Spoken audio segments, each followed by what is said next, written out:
मीराबाई कहती हैं जिनके भी घर पे ठाकुर जी की मधुर सेवा विराज रही है। एक तो है कि घर पे केवल पूजा के लिए ठाकुर जी रखे हुए हैं एक कोने में, लेकिन एक है कि घर वाले बैठे कोने में, पूरे घर में राज है ठाकुर जी का।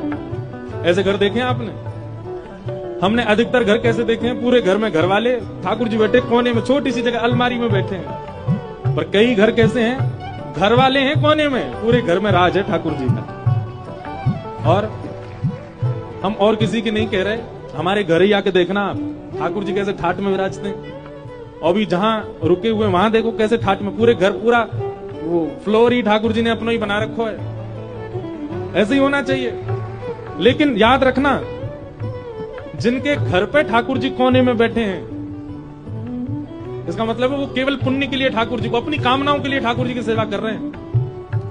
पर जहां घर वाले कोने में बैठे हैं, ठाकुर जी पूरे राजठाट से, भोजन किसकी प्रिय का बनेगा? ठाकुर जी को जो प्रिय लगे वो बनेगा।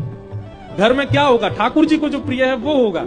ऐसी भावनाएं जिनकी हैं, ऐसी प्रेम लक्षणा भक्ति जिनके घर पर हो रही है, वो निश्चित हमारी बात को भले ही मत मानना, मीराबाई की बात को प्रमाणित मान लेना, वो पूर्व जन्म के कोई ठाकुर जी की कोई सखा या कोई गोपी ही है। कोई किंचित अपराध बन गया जिसके कारण मानव बन के उनको आना पड़ा, नहीं तो वो पूर्व जन्म से संबंधी है ठाकुर जी के। तभी ठाकुर जी को अपने सिर पर बैठा के रखा उन्होंने, हमारे माई श्यामाजू को राज।